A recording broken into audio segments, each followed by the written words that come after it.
picture life without the crook cops and without the...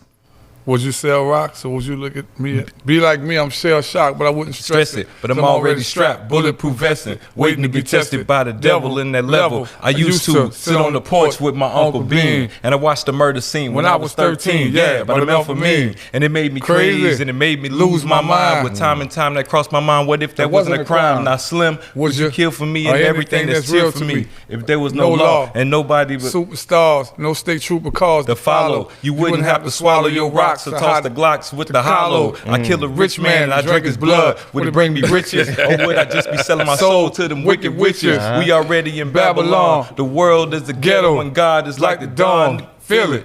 Man, he know it better than me. Yeah. I'm sitting there like, I'm trying to remember it as hey, man. I'm trying to remember I probably listen to it more than you. That's all that is. No, I'm old. That's all right. That's all right. That's all right. We here. We here. All right. That's what's up. But don't quote me.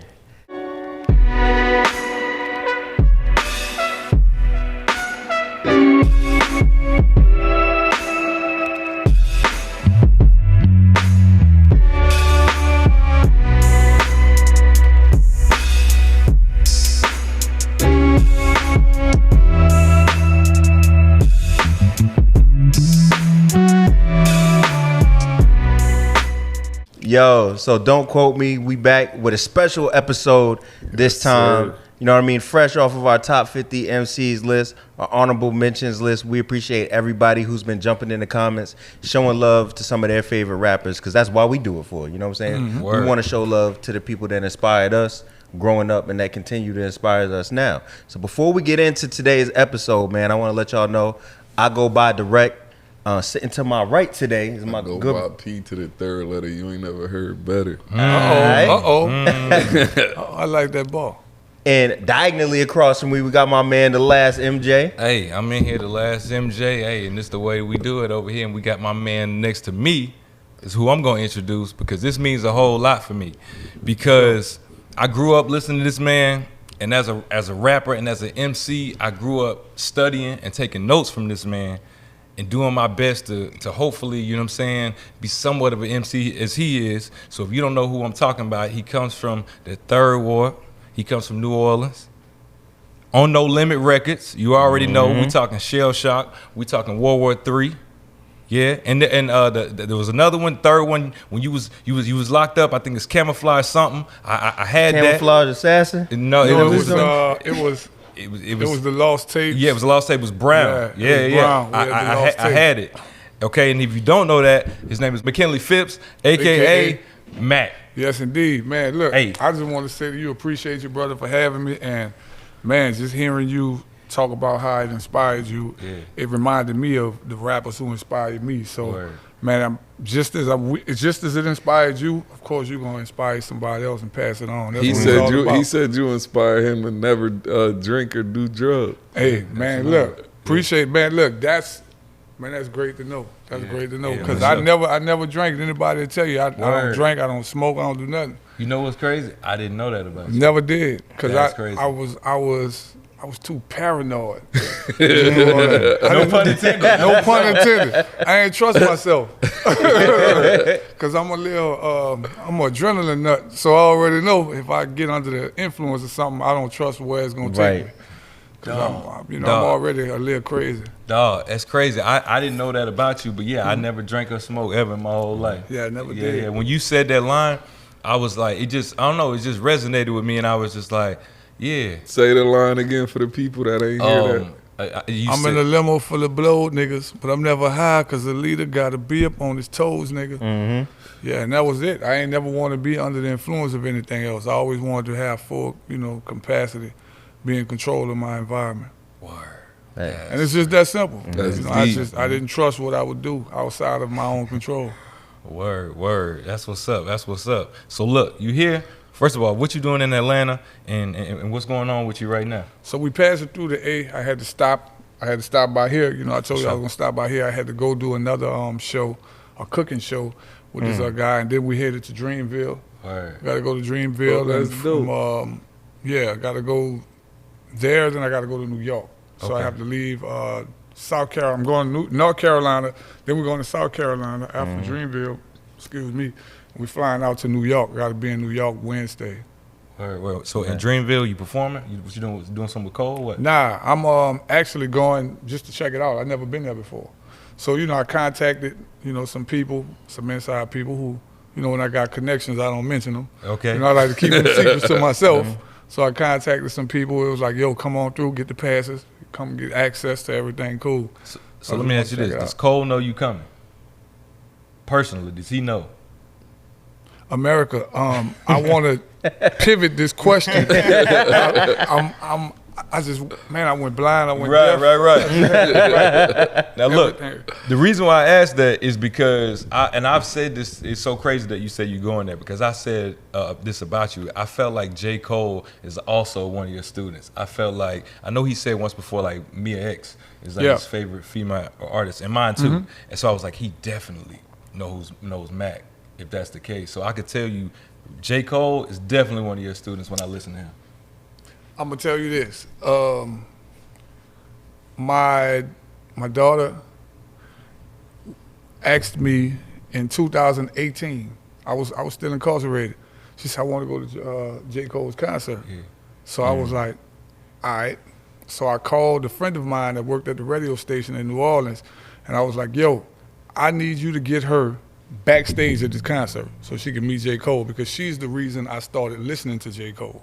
When I was incarcerated, every time they came to visit, she would be singing his rhymes. She would be quoting it. I'm like, who the hell are you? What is that? And she was like, that's Jermaine, that's J. Cole. So I was like, okay. So when I listened to him, I was like, yo, this dude is dope. Nice, yeah. Like this dude is next level dope, right? So I'm listening, and I start listening to him on a regular basis. So when she brought that to me about the concert, called my dude told me, call me tomorrow. I called him that next day. He said, we walking backstage right now. Needless to say, my daughter went and took a picture with him. And she told him who she was to me. And the reception was good. That's what's up. I won't mention what he said to her, because America, I get amnesia. When I'm asked certain questions, I go to getting fuzzy. But yeah, it was good. It was a great thing. So something that I want to say with you coming on this pod, a lot of us have a history in battle rap. Especially since it's been on YouTube, what battle rap has become with a lot of the bigger leagues today. Something that I heard about you that I want you to talk about, sir, is let's go back to when you were 13 years old. Yeah. You know what I'm saying? Lil Mac. You know what I'm saying? Lyrical midget. You know what I'm saying? I heard that you had to battle to really prove yourself to get on. Did. You know what I'm saying? Like, so what was it like battling at that age, at that point in time, knowing that you would iron getting a record deal? Man, the crazy thing is, I was so naive that I had the audacity to think that nobody could. Can I curse on this podcast? Yeah. I had the audacity to think that nobody could fuck with me at 13, man. So I'm out there battling grown men. But to me, I didn't see it as like this big thing I had to overcome. For me, it was like, man, you was nothing. In my mind, I was just young. I think had I known a little better, I probably wouldn't have been as bold.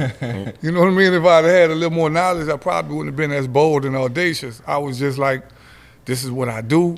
You step in this realm, you might be grown, but you step in this realm, I got you. You know what I mean? So that's how that pretty much started. And one of my uncle's friends, well, two of my uncle's friends were in a rap group in New Orleans called the Ninja Crew. They was like the first group to put a song on the radio.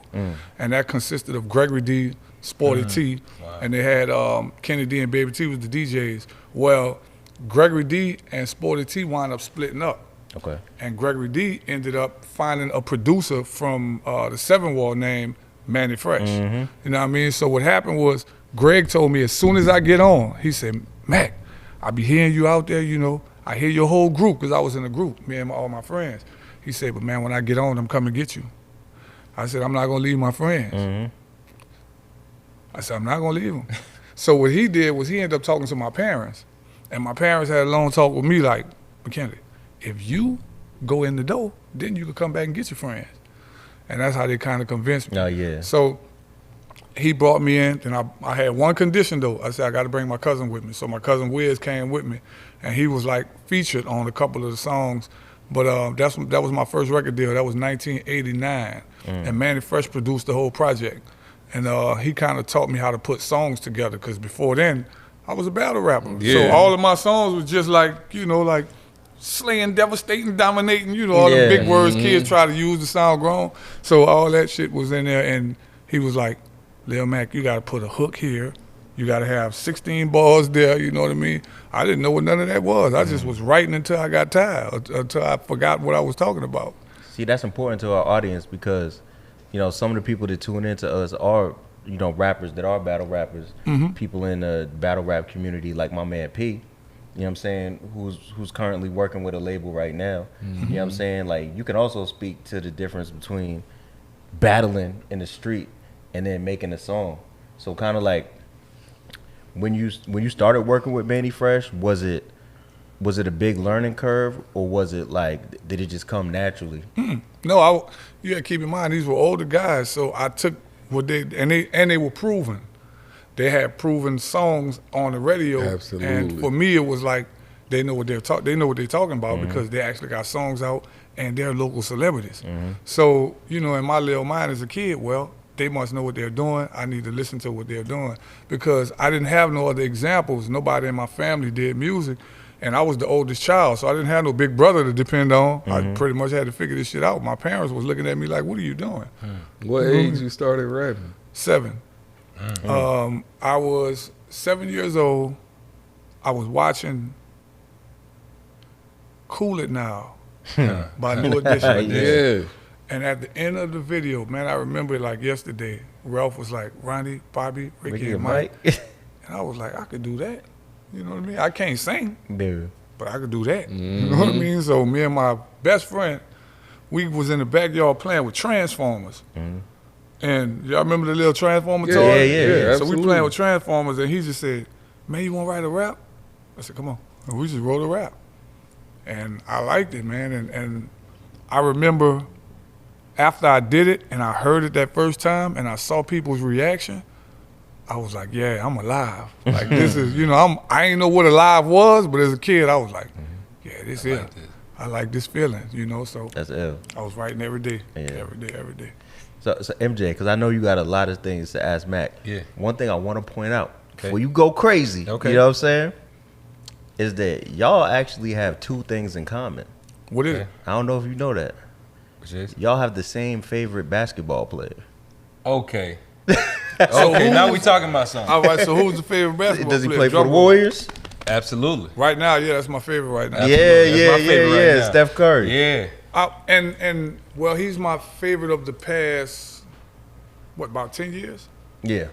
Yeah, about 10 You years. been I got stepping a, in the league how long? since I got a 2009. new favorite. Oh, you got a new favorite? Yeah.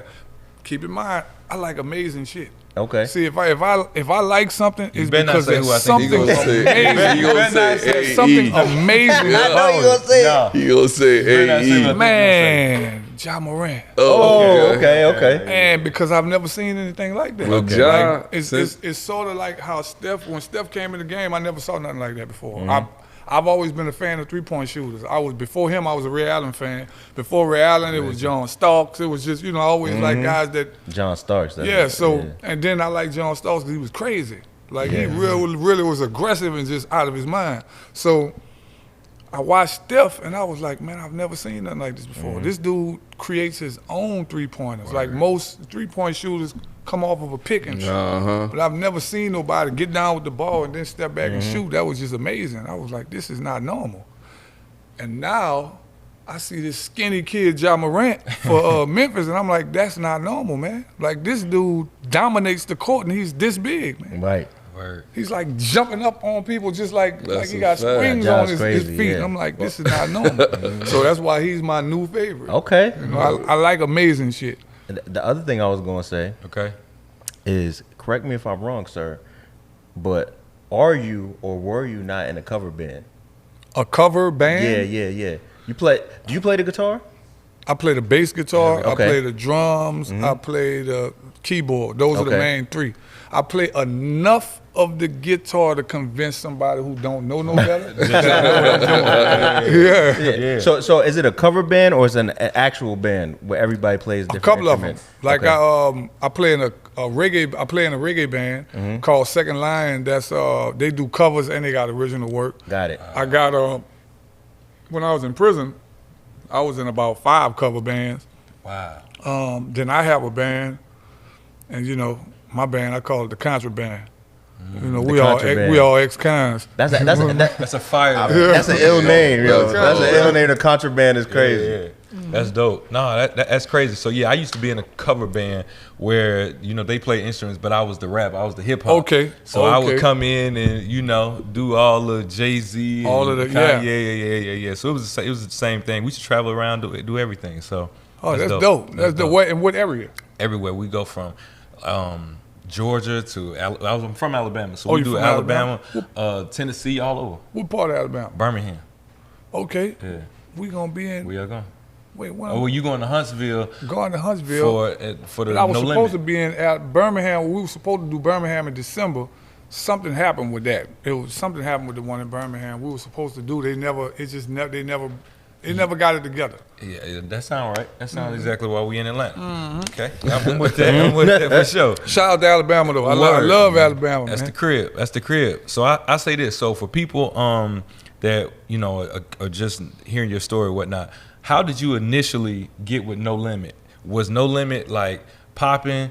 Did you get a phone call? Was you doing your thing and they heard you? Or tell everybody the story on how you got with Pete. Absolutely not. That is definitely not what happened. So, the weird irony of all of this is I'm from a neighborhood that's surrounded by 4 streets, right? Okay. You got Claiborne Avenue, Louisiana, Broad, Napoleon. And in that neighborhood, I lived here, go to about 2 blocks up, Fiend's mama lived there, BG mama lived across the street behind the store, Birdman's family lived on the corner, Soulja Slim mama lived around the corner, and KLC from Beats by the Pound lived on the end of the at the end of the neighborhood. That's crazy. So we're all from like the same neighborhood, right? That's wild. Yeah, I know. I was probably the first out the neighborhood, other than Gregory D and Sporty T, the first youngster to have a song out. So pretty much everybody knew me from rapping since a kid. Well, my cousin was hanging with C Murder, and he used to tell C Murder, man, come check out my cuz. And my cuz used to come try to convince me to go holler at Master P. Mind you, I thought Master P was from California. I had no idea that Master P was from the Calio Project, right? Unbeknownst to me, Master P is the same person that my aunt's friend talk about when she mentions her boyfriend. Got you. So I never knew that her boyfriend Percy and Master P was the same person, right? So how small the world is. I've known his ex-wife since I was about 7 years old. So, but I never knew that Master P and her boyfriend Percy that she talks about was the same person. Well, fast forward years down the line, I'm running with Cash Money. I did a song with BG on Niggas in Trouble on his first Chopper City album, and they were formulating a group at the time that they were trying to formulate a group which would eventually become the Hot Boys. And it was perfect timing for them and me, because I had just left from being with them, hanging with them, and went to No Limit, which left a void. Juvenile came in, Turk eventually came in, and Manny and Baby then put that together and made something legendary. You know what I mean? So it's like if I would have stayed, that probably wouldn't have happened like that. Right. You know what I mean? So it was a good thing that I went this way, and then that happened. So shout out to the Hot Boys. At the time, were you seen as like the top rapper? I don't know. I mean, in my mind, in my mind, I didn't think nobody could fuck with me. I'm sorry, America. But I left them because I did a song with Cain and Abel, and Percy paid me. I had been rapping since I was 7 years old, but the first person to ever give me a check for rapping was Master P. So I was like, all right, this shit pays. Like this, here really, I can make money doing this. Well, I had a meeting with Kevin Lyles from Def Jam at the time. He was interested in signing me. We talked. He was, pitching the idea of me maybe coming to New York. And then I had a decision to make. It was like, okay, do I go to New York and sound like every other New York rapper because that's my influence? I was a New York rap type battle cat, or do I go over here that's totally unsuspected? Like my partners, when I signed with No Limit, was like, what are you doing? Because this was totally left field from what we were listening to. I grew up listening to straight East Coast rap. You know what I mean? I'm glad that you said that, right? I was gonna ask him. Go ahead, yeah. I definitely wanted to know, like, who were your influences, like, coming up before you was like. And I'm gonna tell you. So I'm gonna get to hold that thought. Yeah, cool. So I went over here because I knew I would stick out like a sore thumb. I wanted to stick out like a sore thumb. That's why I went to No Limit, right? Influence growing up, Rakim. I'm a child of Rakim, without a doubt. I told Rakim when we met, I said, brother, I appreciate you because you gave me inspiration and you did something that my teachers couldn't do. And that was you encouraged and influenced me to read because you were saying stuff in your songs that I wanted to know. So I got in that encyclopedia and I was studying. I wanted to know, what is Mecca? What is Medina? What is triple stage darkness? All this stuff that he was saying in these songs, And it helped me become a straight A student. And I told Rakim that. You know what I mean? We sat in his dressing room and we talked and he was like, word. And I got to tell you, Rakim is one of the most humble giants I ever met in my life. He is one of the most humble cats I ever met in my life. To be so, this is God MC. You know what I mean? I don't think I've ever heard a bad story about Rakim. And he's just a solid cat, bro. He a solid cat. When we sat there talking to him, me, him, and Manny was drunk as hell. Manny was drunk as hell. And we were just sitting there talking to Ra. And Ra was just like, word.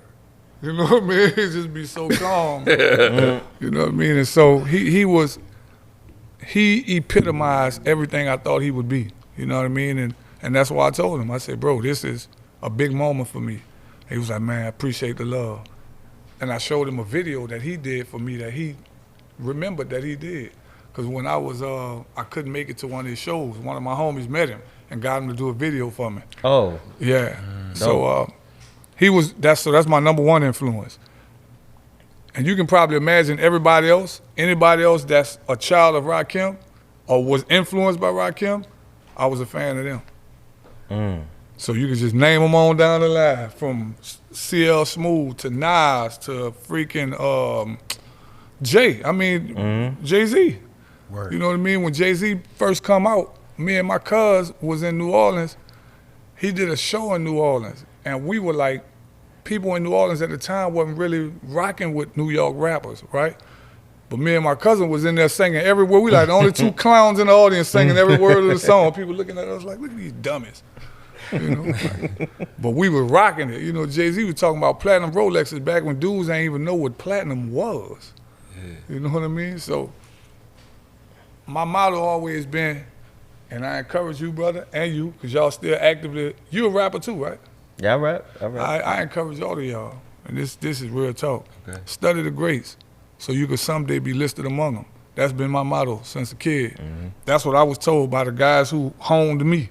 You know what I mean? They say, study the greats so that you'll someday be listed among them.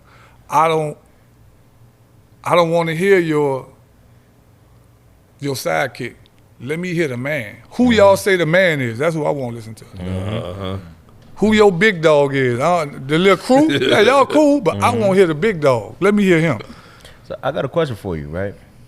So we was looking over the numbers, and you ship gold out the gate, right? So the fact that you didn't rhyme with what some people may think was the style that New Orleans was running with at the time, you know what I mean? How was it? Was it a process for people to take to you, or did people hear you and say, "Nah, he's crazy"? This is what they mean when they say lyrical. That's a great question. Because I don't even know. Cause I honestly just don't know. Man, I wanted to be the best rapper in the world. So nothing, I wasn't satisfied with nothing. You know what I mean? Yeah. Like in my mind, it was like, nah, I got to be the best. You know? So it was always a push. I got to do better. I got to do better. And people took to it. People loved it, man. You know, I gave them what I could give them at those stages. And a lot of times with No Limit, I had to take my style and I had to, I don't like to use the words thumb it down. What I had to do is, I'm a company man, right? So I pay attention to what works. And there was a formula at No Limit that works. It's like, okay, X, Y, and Z. All right. And I made my stories fit that sound. And I think there were people like me that resonated with it. got it. With P, with y'all dropping so much music over there at No Limit, how often did P have y'all recording? Too often. Well, I remember being in the studio for 24 straight hours. I remember being in the studio so long, I didn't remember what day it was or nothing. Like, you know what I mean? It was because we were just in there. This dude was putting out albums every 2 weeks. Another CD was dropping. So the formula was we all in there just creating. Whoever's album was due at the time, everything that we were creating was fair game for that album. Like people come in, you got something? What that is? Oh man, I'm working on this song. What it is? Let me hear the chord. All right, we're gonna put that on so-and-so album. That's why if you notice, all of the albums sound like compilation albums. Right. You know what I mean? It was working. You know, and P had a formula. If I can credit P with two things that I think was ingenious. Number one, I think his superpower was audacity. He straight up he was the most audacious person I ever seen. Regardless of what people said about his lyric, he didn't care. He really believed in what he was doing. And man, when you got a strong belief in what you're doing, you can make it happen. Right. That was his superpower. Secondly, he knew his customer. P walked in the studio, we in there trying to get everything right. P and KL at the mixing board trying to get the levels right. P like, man, what y'all doing? He like, man, we trying to get this right. He like, get it right, man. We got 10 more albums to make, man. Cut the bass up on that shit. He said, these niggas gonna be high drunk with one speaker in their car when they listening to this. Man, hurry up, get that shit up out of here. Simple. You know what I mean? That's crazy. He understood his customer. Right. The average customer had a dead homie. So every one of them albums, he was gonna have a song about somebody's dead homie. Right. The average customer smoked weed. So every one of them albums had a smoke song. The average customer be in the club. Every one of them albums had a club song. It was a formula. He had a formula and it was working. You know what I mean? You also said that see, Jay-Z gets a lot of credit for not writing anything down. Yeah. Right? But what we heard is that Master P himself might have been the first one doing that. Well, I won't say he was the first. What I'll say is he's the most successful. Until somebody can prove me wrong, I believe, America, I strongly believe. Which one of the cameras? Right there. Right We're there. looking at here. America, I strongly believe that Master P is the most successful freestyle rapper ever. The most successful. Right. Best is subjective. Good, best, better is subjective. The most successful. Jay-Z, Wayne, they don't write. They say Biggie didn't write. But they formulate the stories and rhymes in their mind, and then they memorize them, and then get in the booth and spit them. No. Everything P was saying was at the speed of thought. Like whatever came to the mind, he just said it. I mean, that was just his thing. I've never seen him write a rap. He would listen to the beat for a little while. The only thing I would see him ponder on is a hook. He'll listen to the beat. He'll see how well everybody liked the beats. He's looking around the room. If he see everybody feeling that beat, Kel, plug me in. Then he gonna get in the booth. He gonna start saying something. If he see everybody like what he's saying, put that mic on. Let's roll. Yo, P, with us being from up top, does that make you give Master P more respect, the fact that he freestyled all the Absolutely, 100%. That man freestyled everything. Unless there was some things I didn't see. If he did write, I've never seen him write a rap ever, ever, America, Word. ever. Nah. Servon said the same thing about P. What I say is the process at No Limit, y'all. P moved y'all. He had the thought to say, all right, my artist from New Orleans. If I keep him here and give him this money and this fame, something bad's gonna happen. Let's move him to Baton Rouge. And he has y'all in a corporate office space. I'm making all these albums.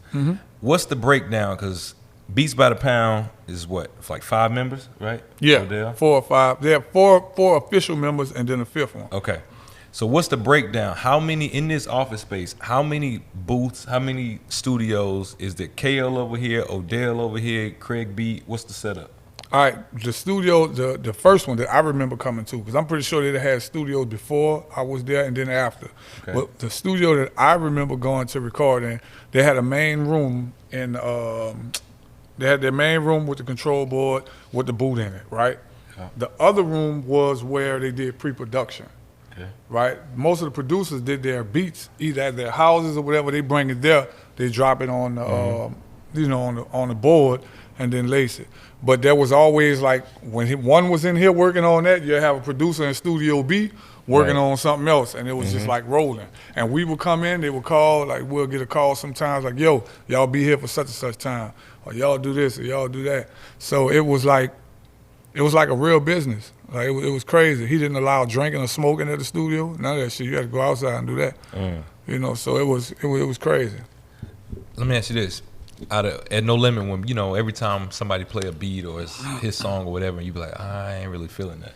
Was there ever a song from No Limit that you passed on, or you was just like, I ain't really, y'all got it, I'm good, that you wish you would have got on now? I wasn't in the studio the night they did make him say, You just wasn't in the studio. I wasn't in the studio that night. I was mad. Cause I think, excuse me, Pete, if you hear this, I might be wrong, but this is my story and I'm gonna tell it the way I want to tell it. So I think, man, I laughingly said something to Pete, or jokingly, we all used to joke a lot. I think I recall saying something about the song, make them say, na-na-na-na, but I think it's Ohio Players or something. I think I pitched that idea in the air. And then I wasn't there when they actually did it. That's crazy. Now, if anybody on No Limit remember the story differently, look, I'm on this podcast right now, and this is how I want to remember this story. I'm going to make myself the center of the story. So, but yeah, I think that was definitely one. Soulja Slim asked me to be on a song called "This is for the carjackers, kidnappers, murderers, burglars, lawbreakers." I didn't do it. I didn't do it. I told him I wasn't doing it. He rapped fast. That's why I told him I wasn't doing it. Slim was like, "Man, bitch, I want you to write something." America. Soulja Slim is the only person that I frequently allowed to call me bitch. Yeah. So it's just the way he talked, his figure of speech. He was like, "Bitch, I need you to write something for us." I was like, "Slim." I said, "Wow, I'm not rapping on that, bro. It's too fast. I can't do that." "But you could do it." I was like, "Bro, I'm not doing it." So he was so hell bent on me being on the song that he asked me to be on the intro. So if you ever listen to the song, hey, yo, Soulja Slim, he home? He just came with Montero? Oh, we got the doing. Yeah, that was us. We talking because he wanted me to be on that song. That baby was like, "But you got to be on it." I was like, "I'm not doing that. You gonna embarrass me." I said, "I'm not about to let you embarrass me on this song." Because Slim raps the way he talks. That's how he talks. Fast as hell. Man, bitch, that nigga, you ain't gonna play with me. That's how he talk. So with me being from Boston, like the first time that I really started hearing who Soulja Slim was really when Juvie dropped Slow Motion. That's when I understood what was going on. Can you speak to who Soulja Slim was and why he's so revered? Well, Slim epitomized the New Orleans. He was the epitome of New Orleans street culture, and I think that's why the youngsters in New Orleans, particularly those who are in the streets, they could relate to him because he was one of those guys who, for better or for worse, whether it's a good or a bad thing, he was actually living the stuff that he was rapping about. This was all facts, and Yeah, and he was. It's weird because I've known Slim since we were in elementary school. My mother and his mother were best friends in high school. You know, so I've known him for a long time, and I watched him over a course of time. And I remember when he first got into the rap thing. Remember, I had a record out at 12. So lyrical midgets, so they were all looking at, you know, like, man, Mac, if Mac could do it, you know what I'm saying? So, and this was my dude, and you know, he always came to me with raps. I didn't get to see the side of Slim that a lot of dudes in the streets saw. Got you. You know what I mean? Because we hadn't grew a little bit up. When we got in our teen years, he went his way, you know, for whatever reasons, and I went mine. And so the stuff that he started doing in the streets, I only heard about it. You know what I mean? Because when he saw me, he always remembered me as his partner who we used to get together and write raps. Like me and Slim never had an argument or anything. Never. And I'm talking about Slim was if he told you he was gonna do something, it was done. You know what I mean? And we just had a different relationship. Yeah. So let me say this because I heard some stories. So at No Limit, if there was ever a problem, P would encourage everybody to handle it in the boxing ring. Yeah, boxing glove. In the boxing glove.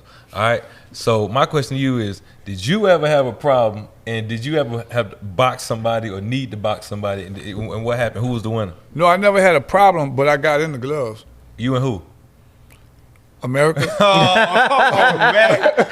America. I'm gonna totally dodge. Oh my God. But I won.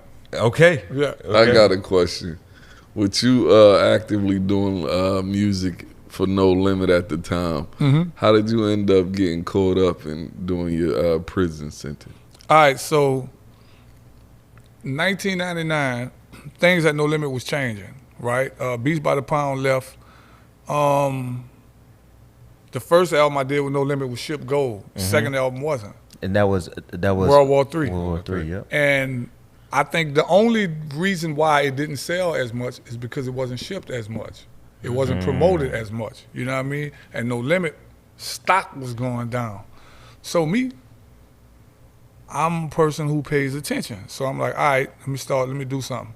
So I started my own label, and I started getting my artists and just, you know, in No Limit's defense, I had only planned to be with No Limit 3 years anyway. I was gonna give them 3 albums and I was out of here. That was my motive. My goal was always freedom, you know, to do what I want to do. So they didn't have no crazy contracts back then, like no, someone wanted to hear No, about. if you wanted to leave, he was just letting you know. Yeah. That's it. Give it up for Master P for just letting people do their thing, He man. was just like, You know what I mean? I'm gonna holler at you. You know what I mean? So I started the label called Camouflage Entertainment with my family, and we started doing events.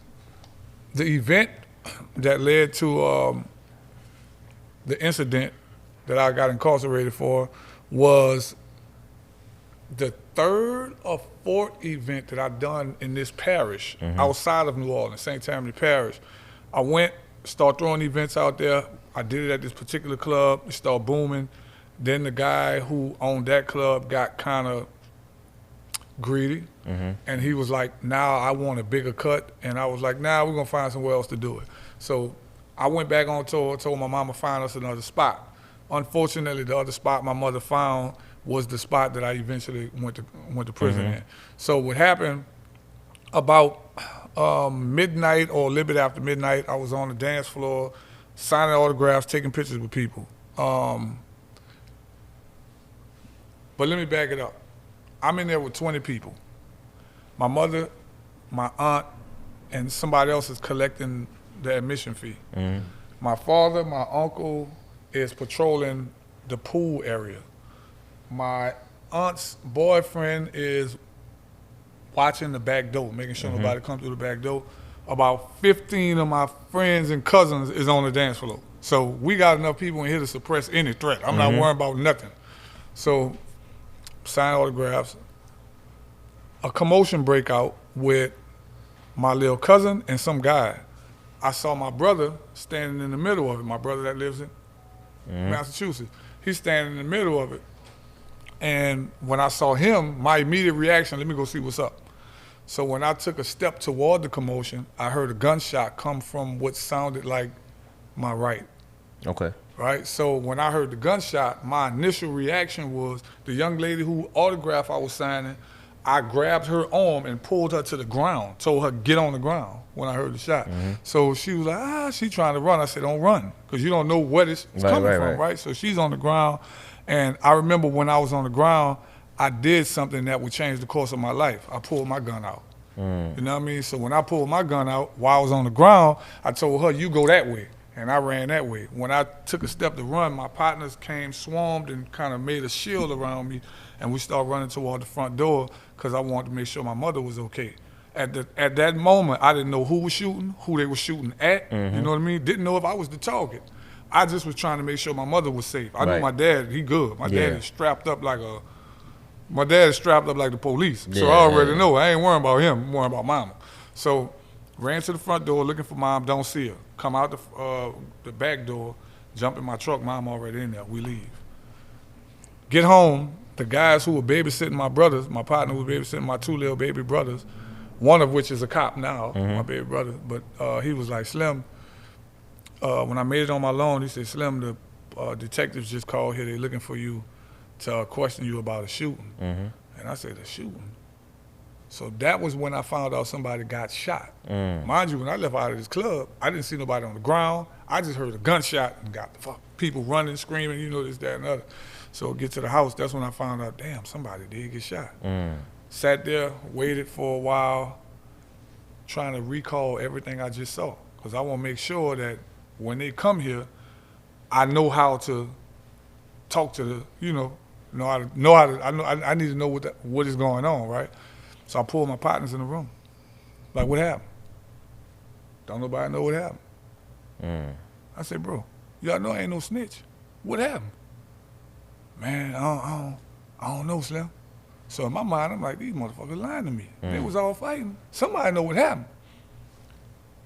Tell you how I would later learn that they were telling me the truth. They didn't know. And I'll tell you why. So one of my friends, I pulled him in the room. I said, bro, I saw you do X, Y, and Z. You sure? He like, nah, bro. I said, well, you need to go. They probably looking for you too. So he leaves. They made it to the end of the street where I live. 20 cops just around the neighborhood. Everywhere. They coming all through my backyard. They all in my pool deck. They everywhere. I'm looking at them on the camera. I'm sitting in the room like, I'm going to jail. So I took off what I had on, put on jailhouse clothes. I put on a t-shirt and sweatpants, just waited for them. They came in there with my dad, got in the car, we go to the substation, and that's when I found out my friends wasn't lying to me. America, today's episode of Keeping It Real goes wrong. MJ, where were you when the shot was fired? Oh, I was on the dance floor. Where was Mac? Mac was on the dance floor right next to me. Did you see him shoot anybody? Nah. All right, thank you. Bring you in the room. P, where was you when the shot was fired? I was in the bathroom. Where was Mac?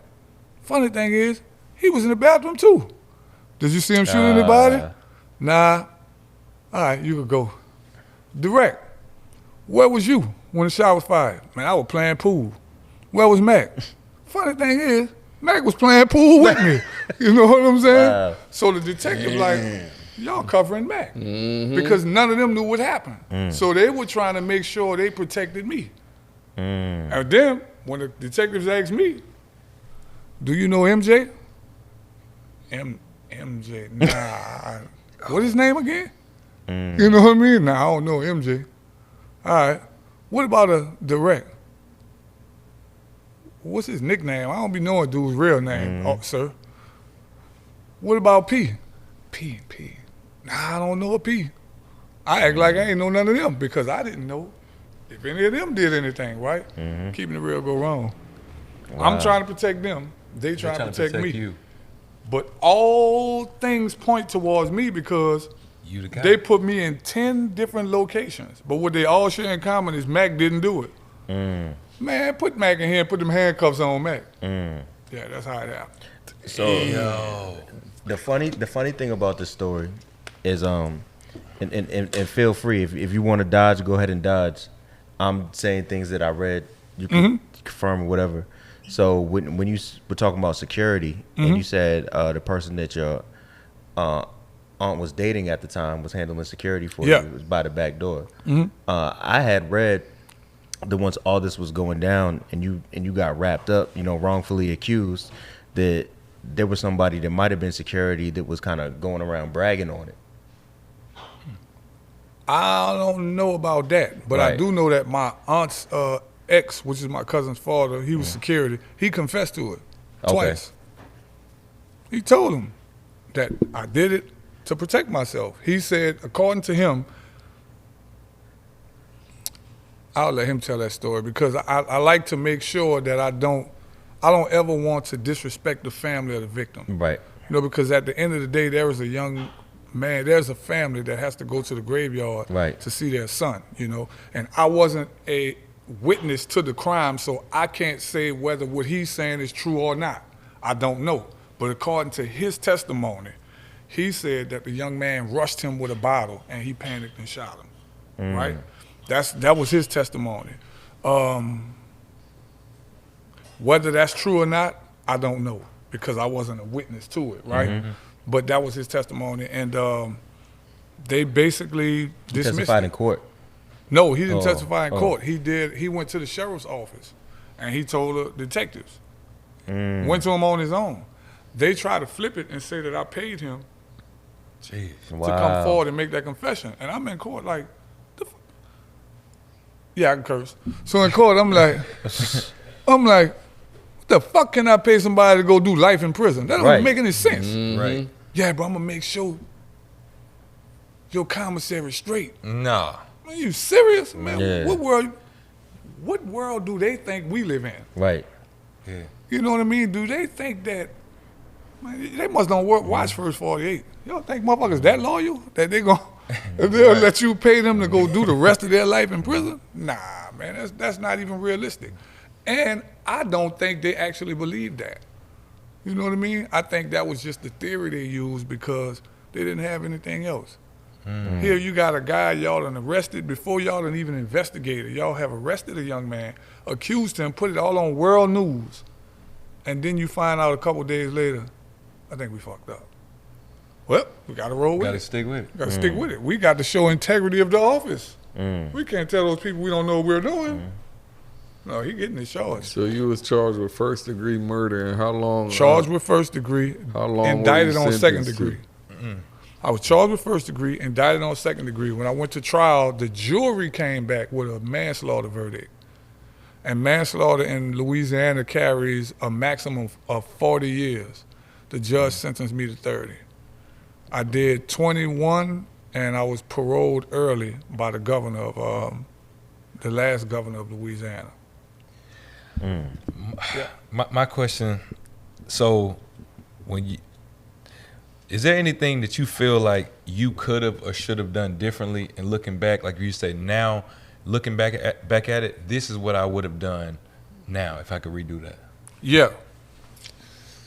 I told one lie, and that's why I don't lie no more. What was the lie? When the detectives asked me, did you have a gun on you? Nope. Because, keep in mind, at the time, nobody had died yet. You see what I'm saying? When they were initially questioning me, the victim was still alive, right? So they were questioning me for an aggravated assault. I knew I didn't shoot anybody. The only thing I knew I was guilty of was having a concealed weapon in a nightclub, and I don't have a permit for that, right? The guns are all registered to me. All my guns are all legally purchased and registered. But I didn't have a permit to carry them in no nightclub, right? So when they asked me did I have a gun on me, at the time, I'm not even thinking about a murder charge. That's the furthest thing from my mind because nobody's dead. And I'm like, this person is living. They gonna tell them who shot him, right? So they're like, you had a gun on you? Nope. Once, in the middle of the interrogation, somebody came in the room and whispered something to the detective. He turned to me and said, the investigation has shifted.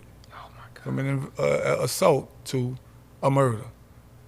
That's when shit got real. That's when I got scared. Because now this person can't speak for themselves, which means anybody can get it. So correct me if I'm wrong, but he was shot in the arm. And then it passed traveled through to his, and killed him. So once they told me the person was dead, I told them, wait, look, I lied. I did have a gun on because now I need this gun to free me. Now I need y'all to go get this gun from my house so y'all can test this motherfucker and I can get up out of here. You know what I mean? Right. They wasn't trying to hit. Why don't they do a ballistics charge? They did. And they found? The paraffin test came up missing. Oh my God. Conveniently came up missing. Who was your lawyer, man? God. One of the best in New Orleans at the time. It didn't matter. My lawyer is the same lawyer my lawyer at the time is the same lawyer that eventually got Lil Boosie off his charge. That dude fired. And he is now the district attorney of New Orleans. Wow. You see what I'm saying? But it didn't matter. We were in St. Tammany Parish, which is a whole nother place with a different set of rules. One of the main things that St. Tammany managed to do was they managed to paint me in a certain way. And my character is what they used to convict me. And the only thing they had that gave a negative look to my character was song lyrics. That's it. I didn't have any previous arrests, previous charges. They didn't have nothing on me. So think about it. They had a mountain to climb. They was like, how the fuck we gonna convict this motherfucker? It's like Jesus Christ. You don't drink, you don't smoke? You don't drink, you don't smoke. We ain't got nothing on him, but we got these songs. And in these songs, this motherfucker saying blah, blah, blah, woo, woo, woo, woo, woo, right? So the song lyrics became the big issue, right? So they started taking little pieces of this song, a piece of that song, putting them together to make a one statement to fit the narrative that, that this guy is dangerous, and here's proof. Look at the kind of stuff he say. Let me repeat that. They took lyrics from this song and this song, and that didn't go together, and started to become rappers themselves. Right. They put it together. And to a jury, they don't know. They don't know the difference. You're talking about an all-white jury from rural St. Tammany Parish, predominantly conservative. The head of the Republican Executive Committee at the time was David Duke. In that parish. And y'all know David Duke from being a former Grand Wizard of the Ku Klux Klan. Yeah. So this is the kind of parish we're dealing with. All white, predominantly over 40, the jury, right? Conservative. I was cooked. When I walked in the door, I was cooked. But even with all of the attempts to prejudice the jury against me, they still didn't find me guilty of murder, which would have gave me a mandatory life sentence. So even with all of that, those people saw mercy. You know what I mean? So I believe that the jury came to a verdict to satisfy all parties involved. Because on the verdict sheet, they had 3 things they could choose from. Murder, manslaughter, not guilty, right? Murder would have gave me life. Innocence would have, not guilty would have let me walk free, but would have had a grieving family. Right. So I think they gave the middle thing, which was going to give y'all this conviction y'all want, this family justice, and this man don't spend the rest of his life in prison. Right. That's what I think the mindset of the jury was, right? That's crazy. And the jury was split. 2 of the people wasn't going for it. 2 of the people said no. They're not agreeing with that. It was 10-2. And now that's illegal in Louisiana. Yeah, you got to have a unanimous jury now, but back then it wasn't. And you know, it was crazy because when they read the verdict sheet, when it came out, I saw 2 women crying, and I knew. Those were the 2. Damn, because I had heard 2 women yelling from the other room. I could hear them like, "This is crazy." You know what I'm saying? They had nothing, man, no weapon, no motive. I didn't know the guy. We never had a confrontation or anything. You know what I mean? It was just, it was a bad situation. But, go ahead. Now, what year did the rule change where it has to be unanimous? 2017? 2016. And your case was the motivation for that? I don't think so. No, that's a bunch of that in New Orleans. So that's a see. Murder's on a 10-2 verdict as well. His wasn't. Yeah. For real? Yeah. Yeah. So they talk about the Louisiana judicial system, and they say it's the worst. So with the law being passed, can he not? That's what everybody says. They don't want to retroactive. There's no retroactive. They don't want to retroactive. Nah, they. 1,500 people that it would benefit. That's still. I mean, and it's. Nah, they gotta free them 1,500. The unfortunate thing is, they literally specified in the ruling when they changed it.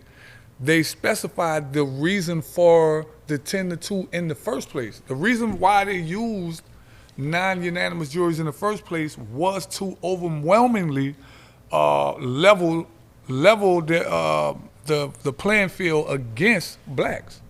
Yeah. They said it in the ruling that this is why this was done, and that's why they did away with it. But the state is so you're telling me you undo this because it has messed over so many people, because you know that it was a way of prejudicing or leveling the system against them, and yet you don't want to free the people that would benefit from it. You're saying, no, moving forward, we're going to free people from it. But what about these people, man? You know what I'm saying? It's sort of like the people that's been locked up for weed after weed, and then when weed get legalized, it's like, well, damn, what you do with them? Right, yep. And it's the same situation. So see Murder, another perfect example, very similar situation, very almost identical. Same situation, contrary to what people believe. C told me personally that he didn't do it. Right. And I believe C because C never lied to me. You know what I mean? And very similar circumstances, a rural parish, 10-2 verdict. I think it's horrible, man. I think that is a travesty of justice. It's like, no, if you're gonna sentence somebody to a life sentence, bro, you better have me really convinced that this person, beyond a reasonable doubt, that this person, that this person actually done this, bro. And I just think that's people playing games with lives, bro, and they don't have no consequences. I think that's just ill. You said 2 white women were crying as they were reading off your charges? Yeah, those were the 2 that I knew were, they wasn't trying to hear because I heard them hollering and screaming in the room. I could hear chatter coming from the deliberation room. And I hear 2 women screaming, this is fucking ridiculous. You know what I'm saying? And then when they walked out, I saw 2 women crying. I was like, oh, man. I got a question for you.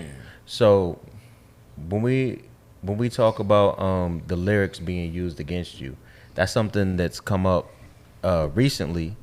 And you know, you got trials like what Young Thug went through, and there's a lot of other rappers. You got the RICO cases coming down, and people are acting like this is a new thing. It's not. Was your case the first one where they use the rapper's lyrics against him? It wasn't the first, but it was probably at that time the most popular.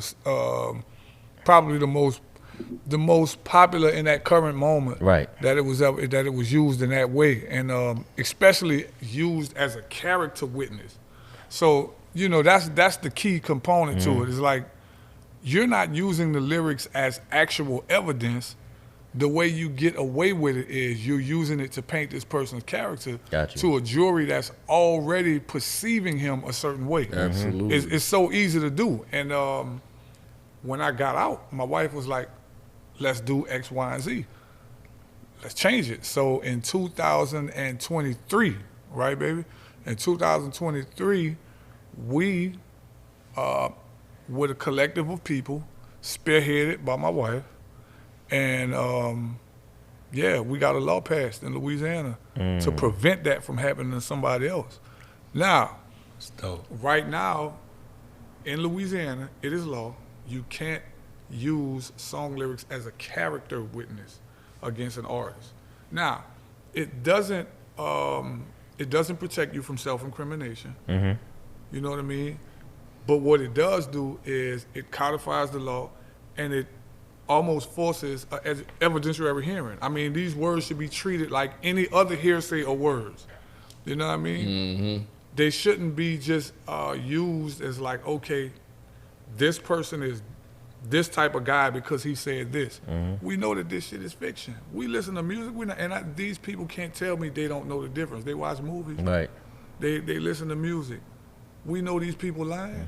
Just like I said on the Daily Show. I mean, this dude said he killed 5 people in this song. Yes, he did say that. But he also said he owns a Lear jet and a Bentley. Right. Yeah. And you know he's lying because he got a court-appointed attorney. Let's just keep it real. Let's keep it 100. I mean, in rap, hip-hop for me gave me a chance to become something bigger than myself. That's what this was about. When I first wrote my first rhyme and I saw people respond to it, I was like, yeah, I became something different. You know what I mean? And that's what hip-hop does. We use similes, hyperboles, we use metaphors, we use all of these things because this stuff helps us transcend our environment. I want to say this. So we talked about, like, I have this thing where I say, like, there's like a prophetic pen. Like when you say things and then they happen, right? So Tupac once talked about, like, he was like, yo, when I made the song Trapped, I've never been in jail, none of that. And then when I make the song and now I go to jail. Yeah. You made a song called Lockdown. Scariest song I ever wrote. And I thought about that. When this happened to you, I was like, I wonder, does he sit there and does he think, like, did I call this on myself? Because in the song you say, same thing. You go to everything. You go to jail. It happened verbatim. Verbatim. He said, I didn't do this, wrongfully accused. Really, he made a song. Wow. Mac made a song about this. I recorded it 4 years before it happened. Before it happened. 3 years. I recorded it 3 years before it happened. And I'm sitting in the jail over I didn't commit. It wasn't me. It was the niggas I was with, but I'm silent. It's funny how Lucifer can seduce you. You're so-called being... Niggas be on the seas of Medusa. He said, what'd you say after that? It's funny how time walk when you be in the slammer, facing the type of sentences you can't correct with grammar. Yeah. This is, would you say something is like, this is madness. These niggas find me attractive. You know, I said, dealing with these lifers, some of these niggas find me attractive. And they try to bend me over backward, but it ain't happening. Years later, every enemy I shanked, penitentiary ain't what you think. I want to be free, wishing I could strangle up all the jurors and prosecutors, but I'm trapped with lots of losers. You know what I mean? So, how is it? I'd give anything to move on and play a game of pick-a-boo with my newborn. And he having a baby. Going to jail with my ex pregnant. Wow. Yeah. That's what I'm telling you. So crazy shit. So are you sitting there in the cell and do you say like, God, did I do this to myself? Well, I didn't say it like that. So here's just the weirdest shit ever. So in 1996 I had a dream that all of that happened, right? Had a dream, I got up and wrote the dream down. Wrote the dream down, just didn't think about it. A couple days later, I had the idea that, man, this might be a fire rap. So I put the dream into a rap. Not knowing nothing, you know what I mean? Just put the dream into a rap. Put the dream into a rap, like, all right, cool. Put it on the shelf. So I get to No Limit. I'm about this soundtrack come about. They're like, y'all got a song? Everybody else, I got one. So I record the song for I'm About It soundtrack. It's one of the first songs I recorded as a No Limit artist. Now watch this shit. 3 years passed, 2 or 3 years. It's on I'm About It soundtrack, but I don't like the mix. Nope. The mix is horrible. So I remix it. And it's one of the last songs I recorded as a No Limit artist. It was one of the first songs I recorded as a No Limit artist. And then I remixed it and recorded it right before I came to prison. So I recorded it in 99 for World War III. And then it was the way I wanted it to be, right? The song was perfectly the way I wanted it to be. 4 months later, after the album come out, I gets arrested. So I'm in the cell, and I'm like, oh shit. And from that moment, I was like, and this ain't cliche, and this ain't bullshit, this ain't me trying to sensationalize nothing. I was watching a movie, but I was in the movie at the same time. It's like I literally was 2 different personas in the same body. I remember from the moment it hit me in my cell that I was about to go through everything that I said, I was living it, yet a witness to it at the same time, if that shit makes sense. Yeah, like an out-of-body experience. Right, like an out-of-body experience that I couldn't control, just watching it. And so what I had to do in order to effectively help myself and my case, I had to emotionally detach myself from my situation and look at me like I was a client that I had to help get out of prison. You know what I'm saying? Because it was too much for me to handle in first person. So I had to just jump out of that shit and just look at it like, all right, so he need to do this. All right, this is what we gonna do. And I just started working toward trying to get out, man. It just took me 21 years to do it. Question. So, well, first, let me say this real quick. We had an hour. Okay. Just so everybody know. What's it like, right? I want you to kind of bring us, you know what I'm saying, into the mind state, because we hear people talk about this all the time, but I've never really heard somebody truly break it down. Like, when you walk into prison for the first time, especially when you know you're there for a reason you shouldn't be there, you know what I mean? And you're met, you know what I mean? People know who you are, you know what I mean? They're looking at you like, what are you doing here? Like, I just heard your album. What does that feel like? And what is that experience like? And how do you overcome that? Man, my first day of walking into the jail, I was scared to death. America, I was scared to death. Anybody who would go somewhere for the first time, this is a different environment, different world. You haven't been there before. You done heard all of the stories. I'm scared to death.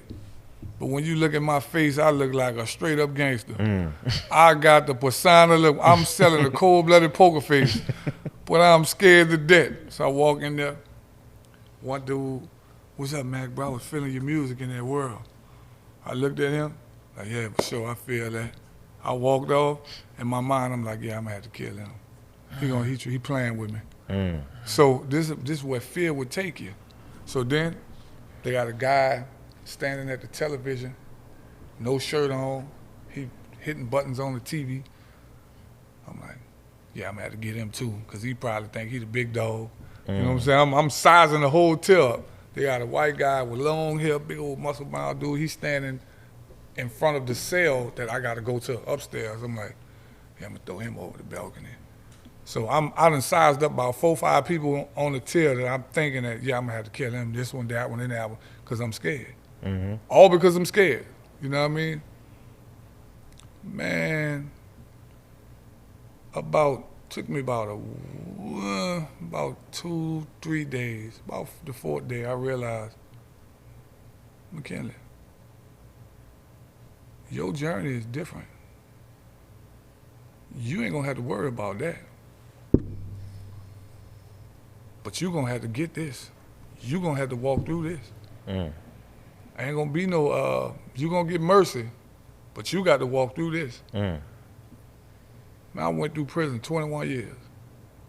Never had an argument. Never had a fight.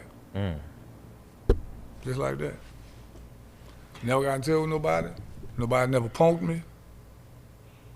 Never was put in no situation where, you know, the type of stuff you hear that happens in prison, never. Do you think, do you have a conversation with God in those situations? Like, do you think, like, why is this happening to me? Do you ever get mad? Man, I was arguing with God and everything. Fussing up. Look, man, me and God got a crazy relationship, because I don't know how he talk to other people, but he talks to me stupid. Sit your stupid ass down. That's how he talk to me. That's all I understand. That's all I understand. You know, I don't get my child, no. Sit your stupid ass down. So, you know, you get it hard. You get it how you live. You know what I mean? So I lived that way, so I had to get it hard. You know what I mean? I had to learn it. I had to suffer. Mentally, mostly. You know what I mean? Now, I don't want to sugarcoat prison, because prison was a rough place. It was a horrible place that I don't encourage anybody to go. And I don't want to, my situation was definitely a rarity in prison. You know what I mean? I learned early on that there were 3 things that most of the conflicts in prison happen. And if I'm thankful for anything, I'm thankful for understanding. And those 3 things I didn't engage in at all. And those things were the basis for all of the conflicts in prison, either drugs, gambling, or homosexual relationships. So I didn't get in none of those. And because I didn't get in any of those, I didn't really have those conflicts. You know what I'm saying? So my travel was rough. It came close a few times. You know what I mean?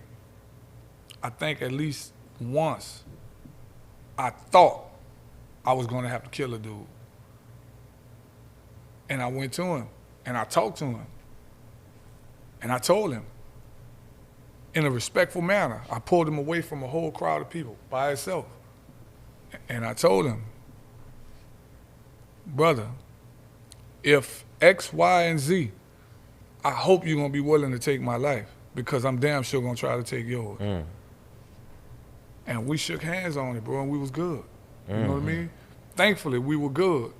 But that comes because I took him away from a crowd. He didn't feel the need to be defensive. You know what I mean? And I approached him direct, and I spoke to him in a calm manner. I didn't draw a scene or nothing. I just was saying, brother, if X, Y, and Z, you know what I mean? I hope that you will be willing to take my life because I'm willing to lose it. I'm willing to die for it. You know what I mean? And I'm willing to do whatever I have to do to survive, to get back to my family. That was my only motivation in prison. I got to get back to my family. Well, to speak to your character too, I heard about an incident during Hurricane Katrina where the prison guards felt like they had to go directly to you to calm the situation down. Oh, that was crazy. Yeah. So the prisoners from Orleans Parish Prison, they brought to, I was at a prison called Winfield, way up north. Wow, man, this was the wildest prison I ever been to. Motherfuckers were getting stabbed all day in that motherfucker. That's all that happened. It's like they should call that motherfucker a gladiator. So that's terrible. They, what happened was I was in this dorm for trustees called, honor dorm, for the guys who had jobs and, you know, were doing the right thing, was mentoring and stuff. So that's the dorm I was in. Well, it was separated a little bit, like not separated, it was on the compound, but there was like a yard in between it. So it was convenient for, when they brought those evacuees, it was convenient for them to put them somewhere that was separate from everybody else. So they come in our dorm, like everybody pack y'all shit, y'all going to the school building, we giving this dorm to OPP. They don't know the New Orleans beef. We're talking about a place, Winfield is 5 or 6 hours away from New Orleans. They don't understand the New Orleans street politics. They don't understand who got beef with who, what wards beef. They don't know all. They threw all them dudes in the same dorm. They were having fights every 30 seconds, literally. Like stabbings and fighting start happening every 30 seconds because they just threw all these guys from these different hoods in one spot without knowing. So me and one of BG's homeboys, my homie Diesel, we in the school building. My cot was right here, his was right there. These people woke me up at 2 o'clock in the morning. Boom, boom. I get up. Like, what's up? The chief of security is standing over me. Man, get up. So when he tell me get up, just instincts, I hit Diesel. D, get up. Let him know that these people taking me. So if anything happened to me, you saw these people taking me up out there at 2 o'clock in the morning. So he get up, he like, what's up, what's up, what's up? I said, so I went out there. I'm like, what's up, chief?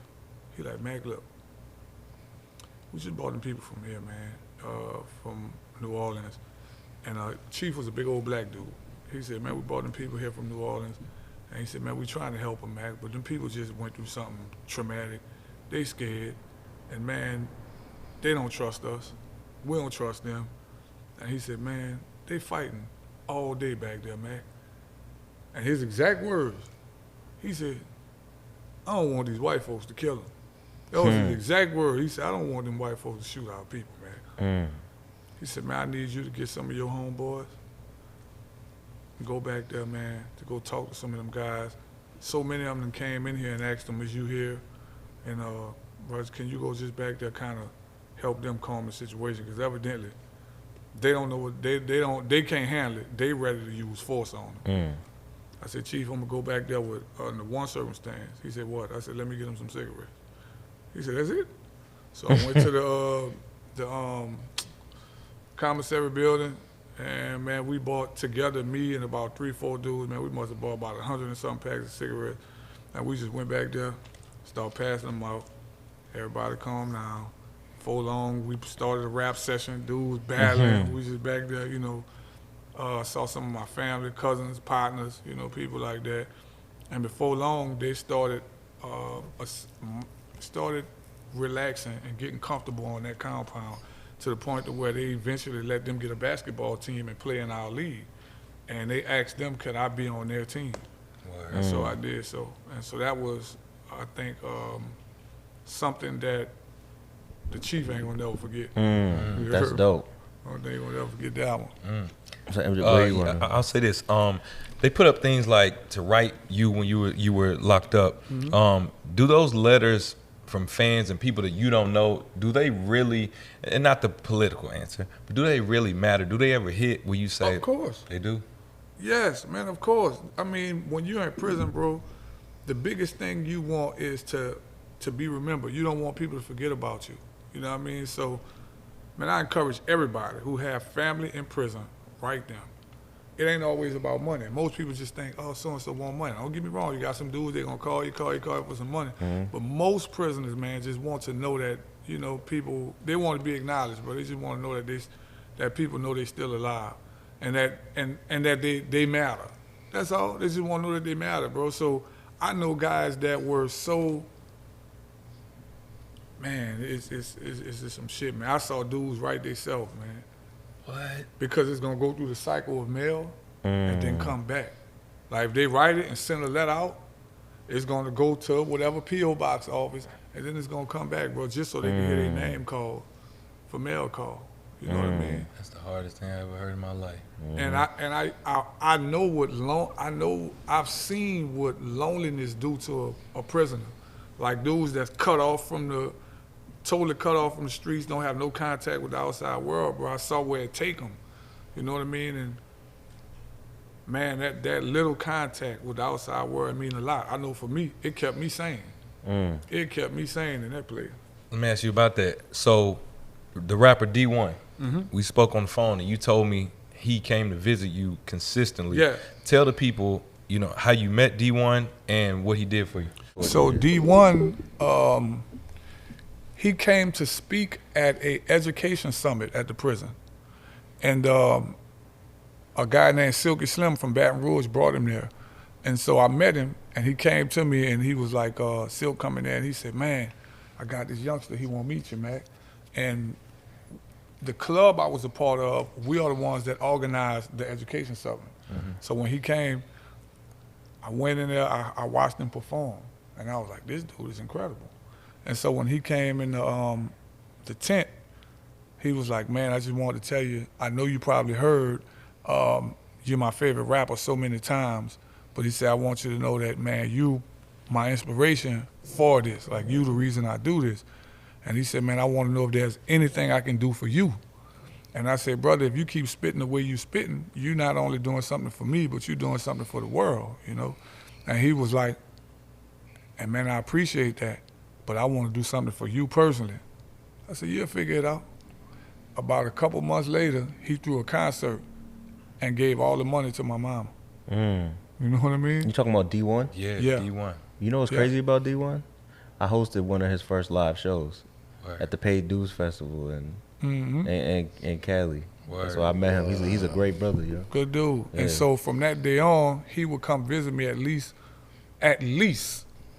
He normally would come every month, but at least every 2 months, he came to that prison. I don't care what he was doing in this world, where he was going, I would meet him. And I'm going to just put it this way.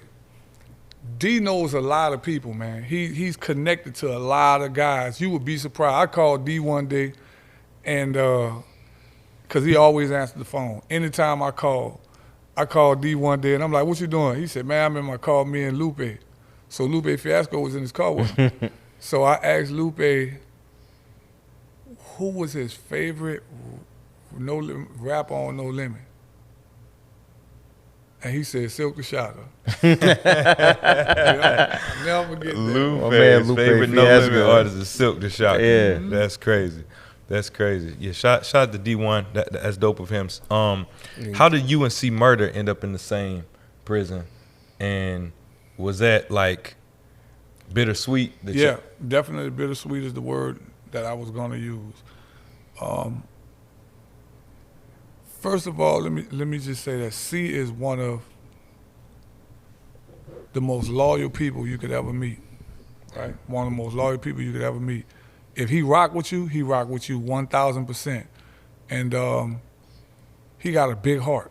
Like, C the kind of dude will give you the shirt literally off of his back if you need it, literally. You know, no cap, like literally. And so to see him in prison with me, the good thing was we had shared stories, stuff that we reminisced on and kept each other laughing about, you know.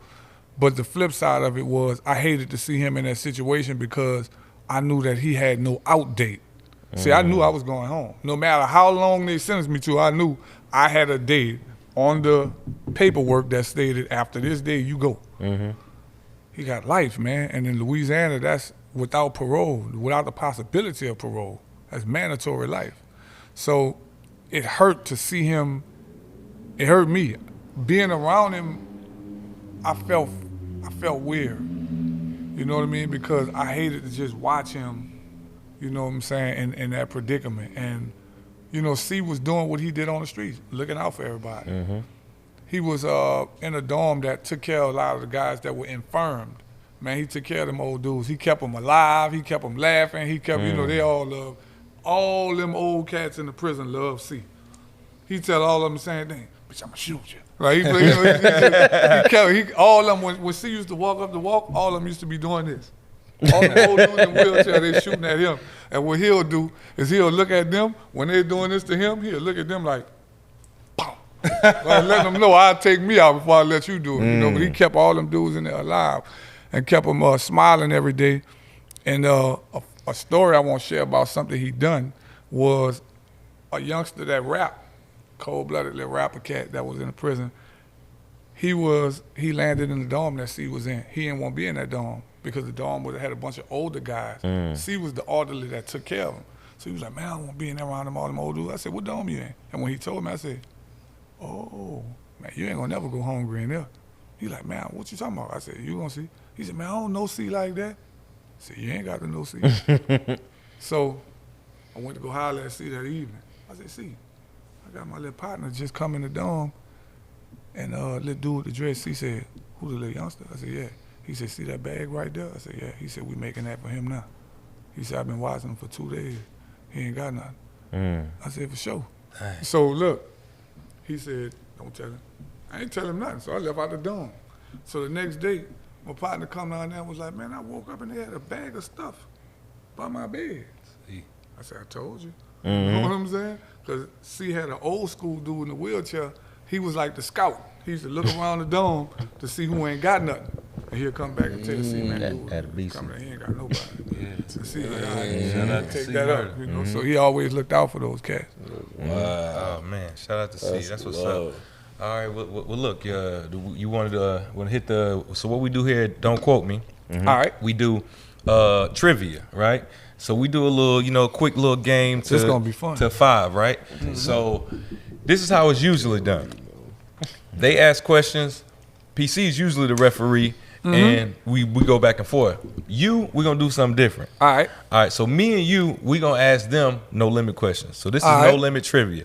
And because this is Boston we talking about, and this is Jersey we talking about. Oh yeah, don't handicap us. But guess what? For that reason, we're not gonna ask you nothing crazy. We're gonna ask you pretty general questions that you should know. Okay. Yeah.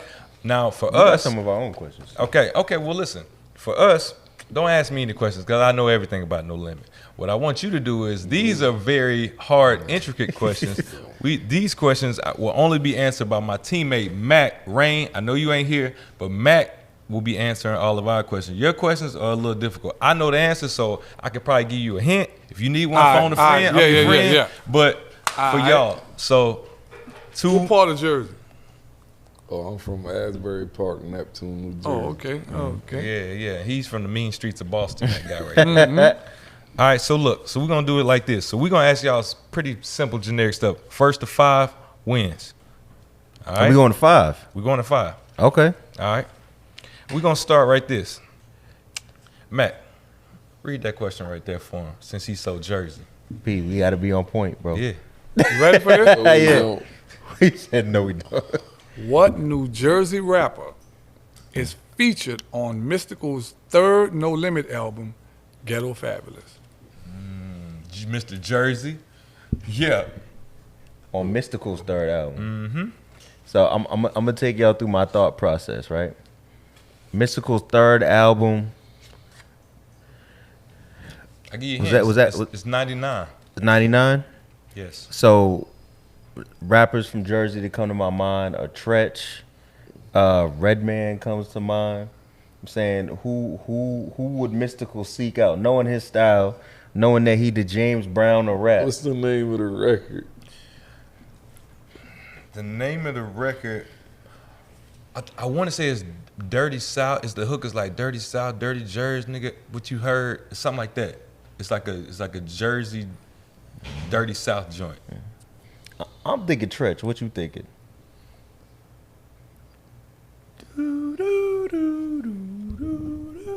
I don't like the way he's singing the song. It made me feel like it's not Tretch. Hey man, mind games could be being Nah, don't. played. I don't want to hear that. Let's go with Drect. All right.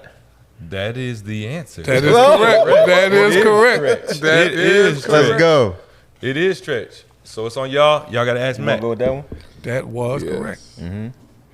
Shout out to Tretch. Yeah. All right, question.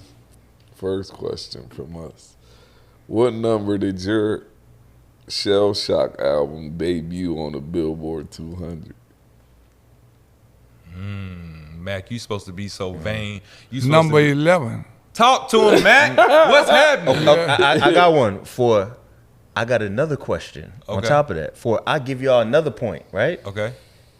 It debuted at number 11, but what number did it peak at? 4. Yeah, that's too. Don't play. Yeah. Come on, you know what time this is. Come on. All right, Mac. How about this? Let's. There you go. How about that? They definitely don't know that. Good question. Who are the only two artists? Who are the only two artists to be signed to No Limit and Cash Money? All or nothing. He said all of that. You ain't giving 2 points. I'm not giving 2 points. Okay, who was signed to No Limit and Cash Money? 2 artists. Now, I'm asking him. Does Mac count? I wasn't if you- signed to Cash Money. Yeah, I would have let him put it down. That's all good. That's my man. I would have. America? He used You didn't hear that just now. he used to be over there. He left. He was just they were formulating. He did a song with BG, but he wasn't signed. So we're not gonna take that as an answer. But keep going. No, it was not Mac. Well, I was gonna ask you: are both artists from Louisiana? Yes. Okay. No Limit and Cash Money. Yeah. History was being made, sir. What are you thinking? You got any artists that come to mind? No. I don't feel like it's no one in the Hot Boys. They lifers.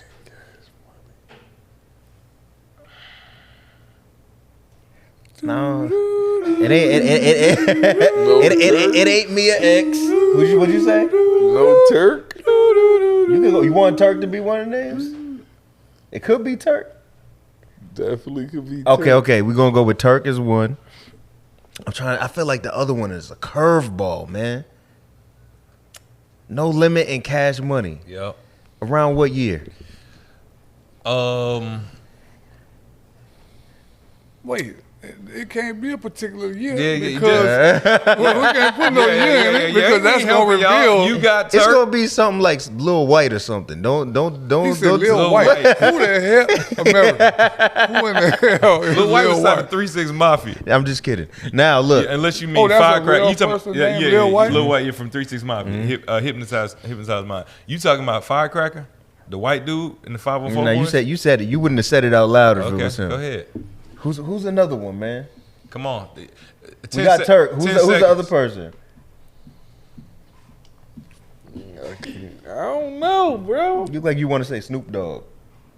No, I wanted to say Mystical, but I don't know. I think I say, watch it be Mystical and Snoop Dogg. Go ahead. Whatever. You want to use Turk? Yeah. Or Mystical or Snoop Dogg? I want to use Turk for sure. You pick one other person. Turk and Snoop. Mac, tell him. All right, that is incorrect. The answers are Currency and Mystical. Oh, You said Mystical. You said Mystical. Currency. You were right there when he said Mystical. I thought you were going to stay on. Damn, Currency. I didn't even think of Probably had to Currency. give y'all half a point. Currency was the first artist. It was Cash Money, Cash Money, Young Money.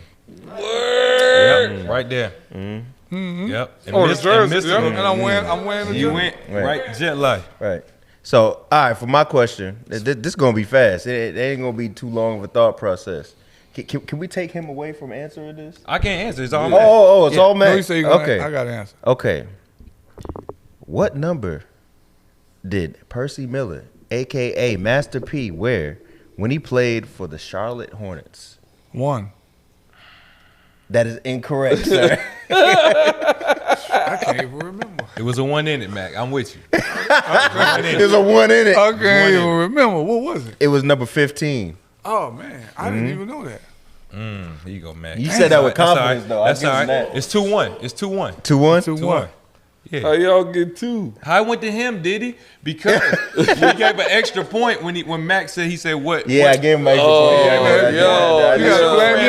You didn't think I knew that. Yeah. You didn't think I knew that, I though. give you that. You didn't think I knew that. Like them dudes in New York, so you got to blame your mans. So you got to blame your mans. All right. So what No Limit artist was later signed to Rough Riders? Yeah. What's happening? Oh, what? Yeah, see, y'all, this is the South We gonna right get here. this though. We gonna get this though. We got to think. Rough Riders. So Rough Riders, you had D Block, Eve, Cassidy, Drag On. Yeah. see? Why don't I know this? So they had to be signed to No Limit first. Yeah. And Rough Riders later. So is this like a Nori on Rockefeller thing where he came towards the end? No, this is a real sign. This is like a sign and drop type of thing. No Limit artists got signed to Rough Riders. And was there for a couple years. Yeah, and there are records there. Yeah. And produced. Yeah. No Limit artists was signed to Rough Riders. That's what I'm saying. Yeah. Don't tell me it's the answer's Mystical again after he got out of jail. You know what I'm saying? No. Damn. Who from Louisiana that would have been signed to Rough Riders? What, we got 15 seconds? They might not be from Louisiana. You know, mind games could be Oh, being come played. on. What? 2 hints will be given during this game. All right. I'll take the hint. Okay. He later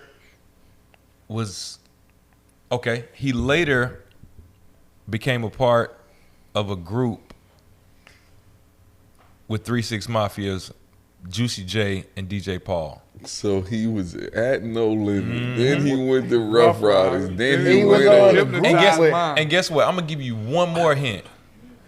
He is also signed to Currency. This guy's amazing. Let me just tell you that right now. What? In your words, what? This guy is Come on, amazing. That's bro. how Yo, talented what? this guy is. He signed the Currency. Yes, he Yeah. is. Yeah.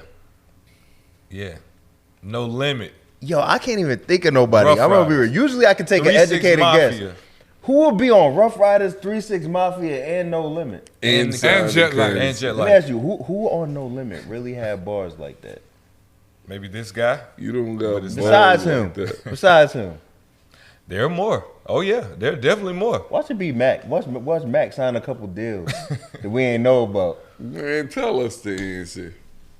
You ready for it? You gonna tell him? Drum roll. Fiend.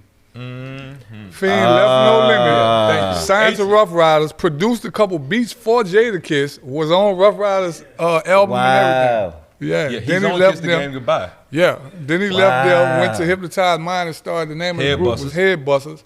And then after being with them, he's now signed to Jet Life. Damn. Shout out to Fiend. That's crazy. Sleepy Eye Jones. Is it on me or you? International Jones. That's it. All right, yeah. All right, for Mac, what No Limit album is Pusha T featured on? C Murders.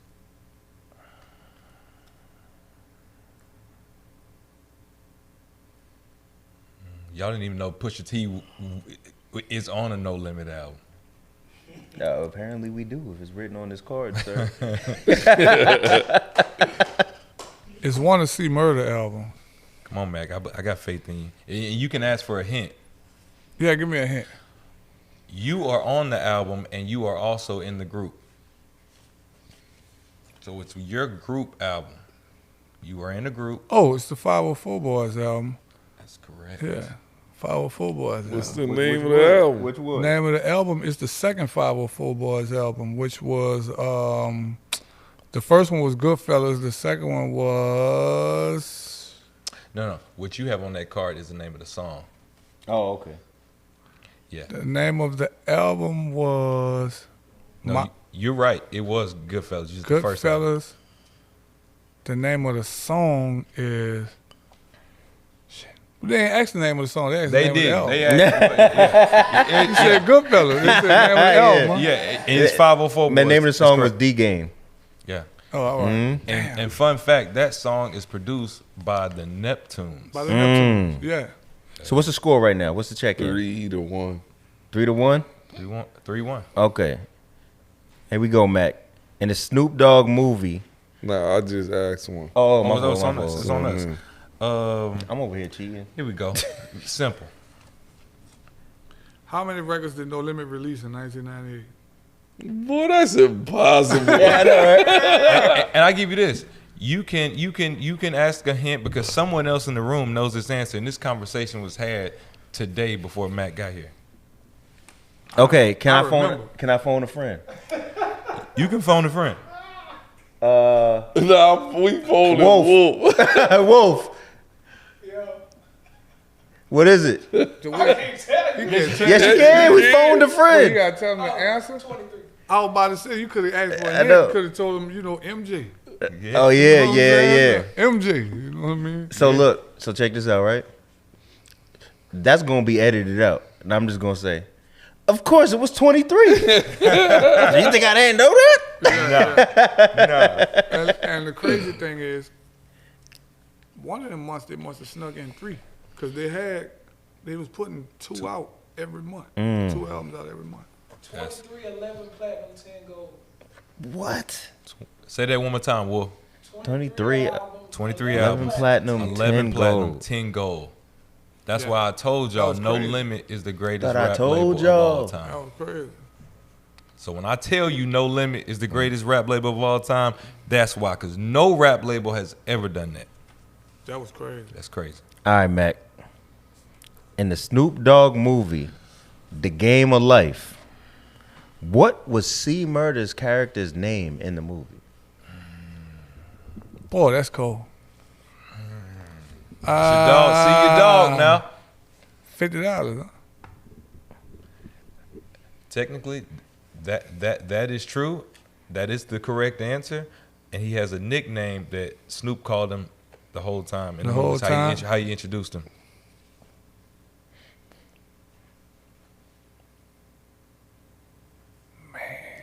It's Can I get a hint? the hint is $50 is right because it's an alias of what $50 actually is.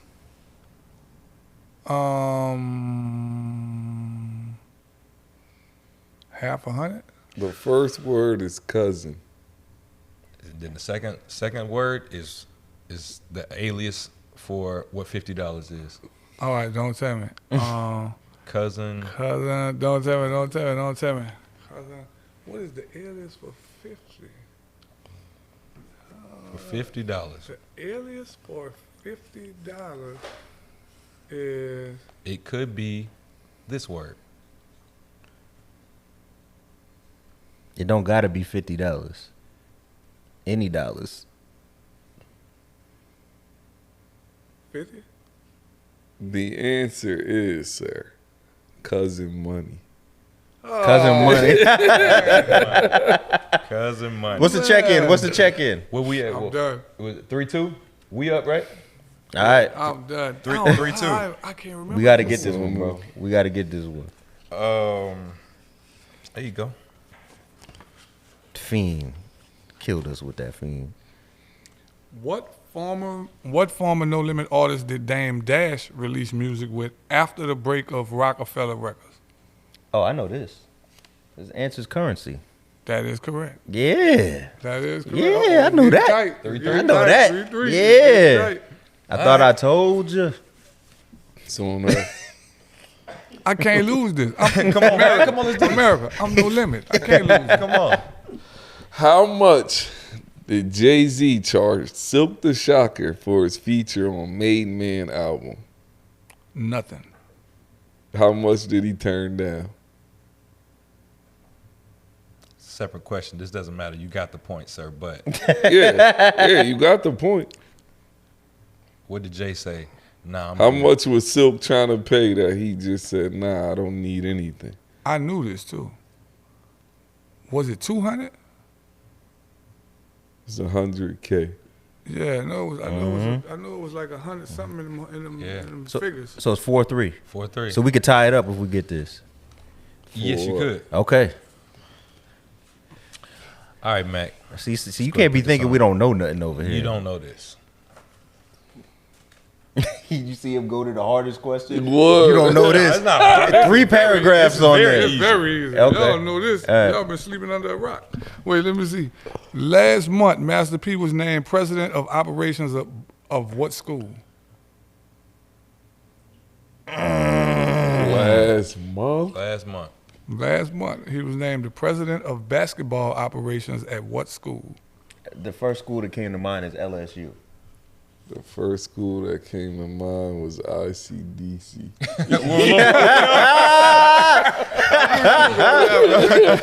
What Romeo was Romeo. doing? He was doing commercials for that joint. That was it. Yeah, ICDC. that's hilarious. Well, what school did you say? I was thinking of LSU. You know, Shaq went there. Shaq might have, helped put him in position.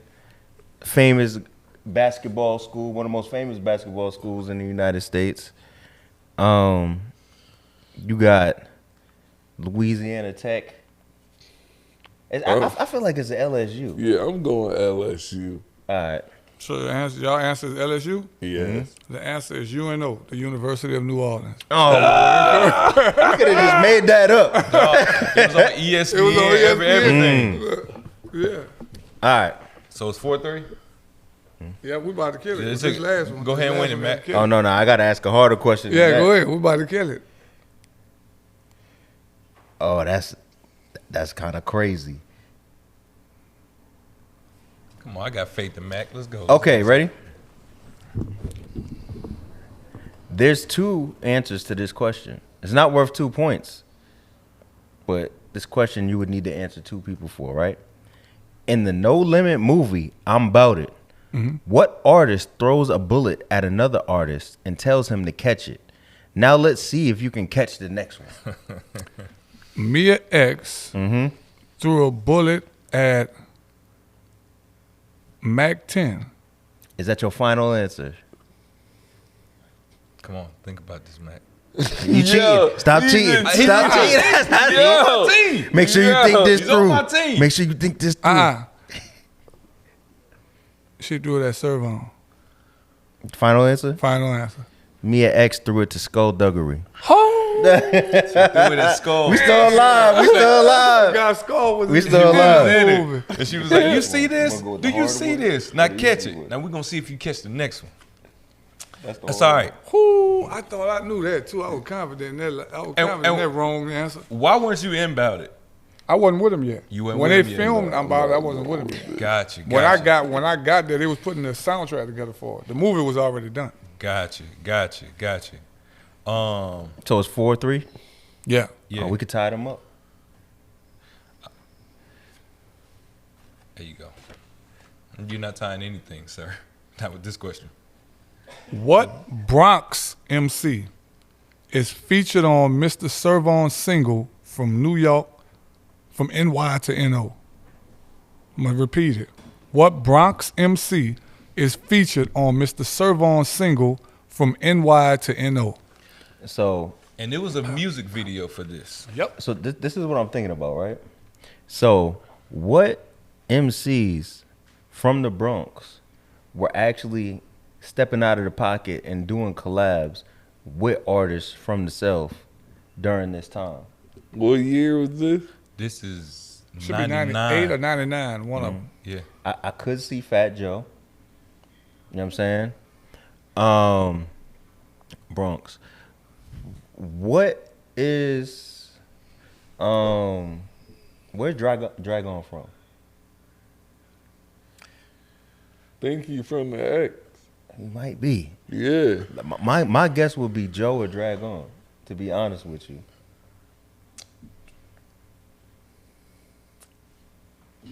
No French Montana. That's too early. Got Baby French Montana on the song. Just for whatever reason, I just feel like it's one of them. And a hint can be given if you like, because you have Oh, one we hint. only got you have, one more? You have Yeah. one hint left. We need that hint. The hint is You really need the hint to win. the hint is this artist, this MC, was on our top 50 list. From the X. I'm glad you said that hint, because any other hint would have gave it away. Yeah. Hold on, who from the X is on our top 50 list? Oh, On Mr. Servon. you think that's it? You can picture this person with Mr. Servon. That could be it. Ooh, Bro. we travel. I can't think of no one else on the X, from the X that we had It's on the okay. list. Yeah. You want to go with It's a that? bucket every time. Word. All right, you say it. Our answer is Big Pun. That answer is correct. I didn't want to. Look, I got to blame MJ. MJ suggested the hint. I did. Y'all was done. Yo, He done. suggested the We hint. were close. We I said know. Joe. But I want y'all to rest on that Joe. I just want y'all to rest on that Joe. He gave the hint. All right. So go on, take us home, Mac, Nah, he's not taking it for the win. What are Cain and Abel's real names? Daniel and David Garcia. Hey, yes, And they're from New York. And they're from New York. Yeah. All right, I man. know I got that. Look, man, we appreciate you Home coming through for to the my pod. Appreciate We y'all, appreciate you for sharing your stories, giving us insight, telling us things about some of our favorite rappers that only you could tell us. And we appreciate y'all for coming through and participating in the trivia with us. Oh, yeah, Because we're man. trying to bring different things to the podcast game. So is there anything that you want to promote before we let you out of here? And after you say it, can you hit us with a don't quote me to end off the show? Before you do that, I want to say thank you, Mac, Thank you. from the bottom of my heart for doing this, because For sure. for me, this is a moment in time that I'll never forget. And two things: when we was messaging back and forth, and you gave me your number, right? And I called you, and you answered the phone. Like I had you talked earlier about an out of body experience. Yeah. I had an out of body experience because I'm like, is Mac on the phone? And he answered the phone, and I can hear your voice on the phone. I'm like, I've heard his voice on the phone on songs. records. Yeah. And so I'm thinking like, That's crazy. Yeah, because you like, I wanted to say you like, yo, and I was just like, he's doing the Mac. Mac is doing the Mac, which was like mind blowing to me. And so I told my friend. Shout out to my boy Jay Sean. We are huge No Limit fans. I told him, I was like, yo, then I called him. He answered. He said, no, how did he answer? Because we've heard him on. I said exactly it's the same thing. That's I crazy. thought. So one, that was that, and two, like this moment for me is everything, because I'm a huge No Limit fan and a huge fan of yours. And I talked to you earlier. You signed, and I have to post it. You signed an album cover. Shout out to H here, Live Hip Hop Daily. Gave us, and he has a ton of No Limit collection. And he Yeah, he got a lot. He does. So he gave that to me, and what it reminded me of, because I lost all my CDs and my collections. I had everything y'all did in a fire. And it's kind of like in the movie The Sandlot. You remember when he had the Babe Ruth the ball? Yeah. He lost the ball, and then they give him the ball with the team all on it. And I just feel like God took that stuff, but this is so better than my No Limit collection, because I'm sitting here with you from No Limit. So I just want to tell you, thank you. That's dope. That's real. Super dope, man. That's real, bro. And I appreciate that. And that came about because I saw how genuine you were when I saw the video clip, and everybody went to messaging me like, man, you need to see this. I'm like, yo, them cats is really listening to the lyrics. Like this is it's the real deal. You know what I mean? And don't get me wrong, I love all of the supporters, but to hear some rap guys that actually listen to the lyrics, man, I got to appreciate that, man. You know what I mean? Because I'm a rap guy. I listen to lyrics the same way, That's dope. I appreciate that. Yo, the last thing I want to say is, listen, Mark Morrison, I'm going to send this clip to you. We need a Return of the Mac remix with my man Mac on that joint. And speaking of a remix, to give you a song idea, which as a fan I would love to hear, I want to hear you talk about, have a prophetic of what your life is after lockdown. After lockdown? Yeah, that'd be dope. Yeah, do that. That'd be dope. We as fans, we just want to hear that. That'd be dope. Yeah. And I just also want to say, you say promote. Y'all say promote. Yeah. So I'm working on a new album. It'll be dropping sometime in the next 2 or 3 months. It's called SOS. And so I wanted to promote that. I wanted to also highlight the law that we got passed in Louisiana, and we're trying to get it passed on a federal level. I've just became part of an organization that's trying to push the initiative to prevent what happened to me from happening to other artists. And man, free all of the innocent, free C Murder, Free C and Murder. don't quote me. All right. That's love, man.